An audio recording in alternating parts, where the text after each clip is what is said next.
Last की video में मैंने आपके साथ डिस्कस किया था बेटा कि shift in equilibrium impact of additional investment, जिसमें मैंने आपको ये बताया था कि मैं आपको डायग्रामेटिकली समझा रही हूँ, बाकी इसके न्यूमेरिकल एग्जांपल जो इससे रिलेटेड हैं, जस्ट ये आपको ये समझाने के लिए था डायग्राम कि अगर हम इन्वेस्टमेंट में चेंज करते हैं तो उसका इनकम पे मल्टीपल इफेक्ट पड़ता है। मतलब अगर हम इन्वेस्टमेंट को बढ़ाते हैं तो हमारी जो इनकम है वो मल्टीपल्स में जो है वो इंक्रीज हो जाती है, और अगर इन्वेस्टमेंट में जितना चेंज किया है इनकम में उससे ज्यादा चेंज होता है तो हम उसको बोलते हैं मल्टीप्लायर इफेक्ट या इन्वेस्टमेंट मल्टीप्लायर।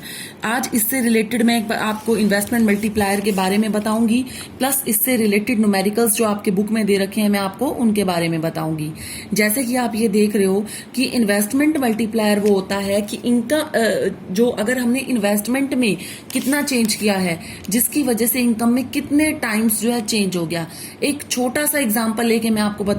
फॉर एग्जाम्पल, आपने इन्वेस्टमेंट बढ़ाई इस साल में 5 करोड़ की और आपकी जो इनकम है वो हो गई 15 करोड़ की, तो इनकम जो है वो 3 टाइम्स जो है वो इंक्रीज हो गई।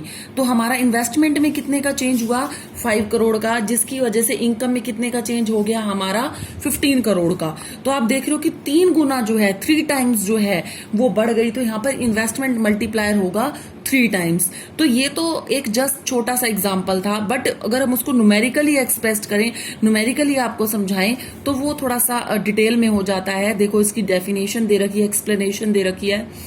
Investment multiplier refers to the number of times by which the increase in income exceed the increase in investment। कह रहा है कि कितने टाइम्स इनकम जो है वो इन्वेस्टमेंट से ज्यादा बढ़ चुकी है। अब चेंज इन इन्वेस्टमेंट में चेंज हुआ 5 करोड़ का और जिसकी वजह से इनकम में चेंज हो गया 15 करोड़ का।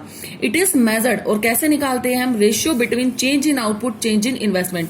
के निकालने का फॉर्मूला, इसको हम क्या बोलते हैं, मल्टीप्लायर। जो आपका जो ये के है ना, यहाँ दे रखा है, मैंने लिख रखा है कि के क्या है, हमारा मल्टीप्लायर। चेंज इन आई क्या है, हमारा change in investment. Change in y क्या है, हमारा चेंज इन इनकम। अब मैं इसका एक एग्जाम्पल लूं। फॉर एग्जाम्पल, आपका चेंज इन वाई तो हो गया 15 करोड़, ठीक है, और चेंज इन आई था हमारा 5 करोड़। तो हम अगर यहाँ 15 और यहाँ पर 5 रखेंगे तो के की वैल्यू आ जाएगी हमारी 3 करोड़। के जो है वो क्या है, हमारा इन्वेस्टमेंट मल्टीप्लायर, जिसको हम के से डिनोट करते हैं। मल्टीप्लायर को हम किससे डिनोट करते हैं, के से डिनोट करते हैं। और नेक्स्ट हमारा जो टॉपिक है, जो आपकी बुक में भी दे रखा है, relationship between MPC and multiplier. MPC होती है हमारी मार्जिनल प्रोपेंसिटी टू कंज्यूम, जो चैप्टर 7 में मैंने आपको बार बार बताई है कि इनकम में चेंज होने की वजह से कंजम्पशन में कितना चेंज हो रहा है। इसका बहुत ही डायरेक्ट रिलेशनशिप होता है मल्टीप्लायर से। जितनी एमपीसी की वैल्यू हाई होगी ना, मल्टीप्लायर की वैल्यू हमारी उतनी ही हाई होगी, क्योंकि अगर लोग कंजम्पशन ज्यादा कर रहे हैं तो मल्टीप्लायर की वैल्यू बढ़ेगी, क्योंकि एक का कंजम्पशन सामने वाले की क्या बन जाता है, इनकम। आप देखो कि अगर आप कोई सामान खरीदते हो मार्केट में से तो सामने वाले की क्या बन जाता है, वो इनकम, बट आपका क्या बन जाता है, वो कंजम्पशन। तो there is a direct relationship between MPC and multiplier. अगर एमपीसी की वैल्यू जितनी हाई होगी, मल्टीप्लायर की वैल्यू हमारी उतनी ही आपको हाई मिलेगी। जैसे कि देखो, there is a direct relationship between MPC and value of multiplier. Higher MPC higher value of multiplier, and lower MPC lower value of multiplier. Higher value होगी जितनी एमपीसी की, मल्टीप्लायर की वैल्यू हमारी उतनी ही हाई होगी। नेक्स्ट हम आपके साथ ये टॉपिक डिस्कस करते हैं, value of multiplier lies between 0 to infinity. Multiplier की वैल्यू 0 से लेकर इन्फिनिटी के बीच में होती है। आप इस चीज को ध्यान में रखना।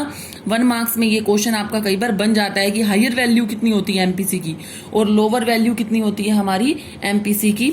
अब देखो, when MPC is 0, when MPC is 1, जब एमपीसी की वैल्यू 0 होगी ना तो मल्टीप्लायर की वैल्यू 1 होगी। जब एमपीसी की वैल्यू 1 होगी तो मल्टीप्लायर की वैल्यू इन्फिनिटी होगी। इसका बिल्कुल डिटेल्ड डिस्कशन मैं आपके साथ अभी आगे आपको बताऊंगी कि ऐसा क्यों होता है। अब एक चीज आपको ये ध्यान में रखनी है, एक तो हमारा जो मल्टीप्लायर का फॉर्मूला है के, उसको निकालने के 2 फॉर्मूले होते हैं। के निकालने के, हमारे इन्वेस्टमेंट मल्टीप्लायर निकालने के 2 फॉर्मूले होते हैं। पहला फॉर्मूला मैं आपको बता चुकी हूं कि चेंज इन आई ओवर में चेंज इन वाई ओवर में चेंज इन आई। इनकम में कितना चेंज हुआ है, इन्वेस्टमेंट में कितना चेंज हुआ है। और दूसरा, जब मैंने आपको बताया है कि एमपीसी का डायरेक्ट रिलेशनशिप होता है हमारा मल्टीप्लायर से, तो ये हमारा फॉर्मूला होता है 1 माइनस एमपीसी। अब 1 माइनस एमपीसी को हम यूं भी लिख सकते हैं 1 अपॉन में एमपीएस।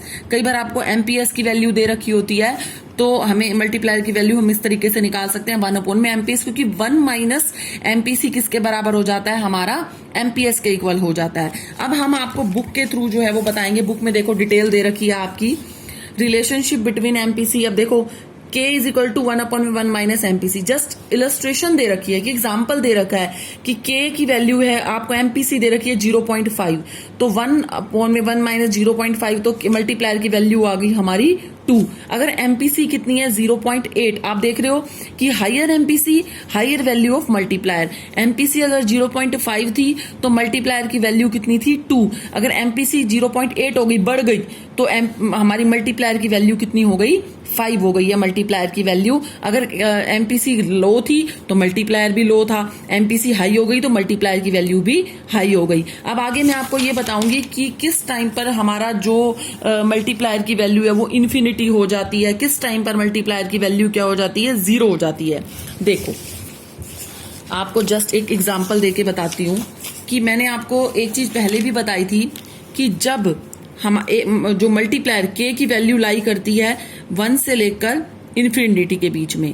अब 1 कब होगी, जब एमपीसी कितनी होगी 0। इन्फिनिटी कब होगी, जब एमपीसी कितनी होगी 1 होगी। अब कैसे हम इसको सॉल्व करेंगे, फॉर्मूले में पुट करके देखते हैं कि हमने एक बारी फर्स्ट में एग्जाम्पल में लिया कि एमपीसी इज इक्वल्स टू 0। अब k की वैल्यू निकालो 1 अपॉन में 1 minus 0।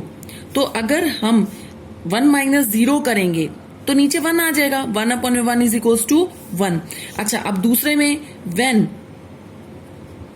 MPC is equals to 1, MPC की वैल्यू क्या होगी 1। इसका मतलब ये होता है, एमपीसी की वैल्यू 1 का मतलब होना ये होता है कि जितना हम अर्न करते हैं उतना हम क्या कर लेते हैं, कंज्यूम कर लेते हैं। और ये 0 का मतलब ये होता है कि इनकम में चेंज होने से कंजम्पशन में कोई भी चेंज नहीं हो, केवल इन्वेस्टमेंट एक्सपेंडिचर हुआ है तो उतने का उतना ही हमारा मल्टीप्लायर रह जाता है। बट एमपीसी 1 का मतलब यह है कि जो मार्जिनल प्रोपेंसिटी टू सेव है वो क्या है 0, क्योंकि एमपीसी प्लस एमपीएस क्या होता है 1। अगर एमपीसी ही 1 है तो साफ सी बात है कि एमपीएस क्या होगी 0। मतलब हम कुछ सेव नहीं कर रहे, सारा का सारा खर्च कर रहे हैं और हमारा खर्चा सामने वाले की क्या हो जाएगा, इनकम। इसीलिए जो मल्टीप्लायर की वैल्यू है वो मैनी टाइम्स हो जाती है, इनफाइनाइट हो जाती है, जिसको फाइंड आउट करना मुश्किल हो जाता है। इन्फिनिटी का मतलब होता है जिसको हम काउंट नहीं कर सकते। अब देखो When MPC is equals to 1 तो K की वैल्यू कितनी होगी, 1 अपॉन में 1 माइनस MPC, हमारा ये फॉर्मूला है 1 अपॉन में 1 माइनस 1, नीचे आ जाएगा 0। अगर आप इसको न्यूमरेटर को अंदर यूज करके इसको डिवाइड करते चले जाते हो तो इसको कितने टाइम्स आप डिवाइड कर सकते हो, इनफाइनाइट टाइम। आप उसको कितनी बार डिवाइड कर लो, 0 से कितनी बार भी आप इसको डिवाइड करते चले जाओ, इसका 1 का 1 ही रहेगा। तो इनफाइनाइट मतलब वैल्यू जो है हमारी कैसी हो जाएगी, इन्फिनिटी हो जाएगी। इसीलिए हम कह सकते हैं इन्वेस्टमेंट मल्टीप्लायर की वैल्यू सीधी डिपेंड करती है हमारी एमपीसी पर। एमपीसी की वैल्यू जितनी हाई होगी उतनी ही वैल्यू हाई होगी हमारी मल्टीप्लायर की। अगर एमपीसी की वैल्यू 0 हो गई तो मल्टीप्लायर 1 का 1 रह जाएगा। 1 का मतलब कि सबसे छोटी वैल्यू है वो मल्टीप्लायर की, जो 1 है ना वो सबसे छोटी वैल्यू है मल्टीप्लायर की, कि अगर एमपीसी 0 है तो मल्टीप्लायर जो है हमारा 1 का 1 ही रह जाएगा। और अगर एमपीसी हमारी ज्यादा है, 0.2 है, 3 है, 4 है, 5 है या फिर 1 है, अगर एमपीसी हमारी 1 हो गई तो उस टाइम पर हमारी मल्टीप्लायर की वैल्यू जो है वो काफी हाई हो जाएगी।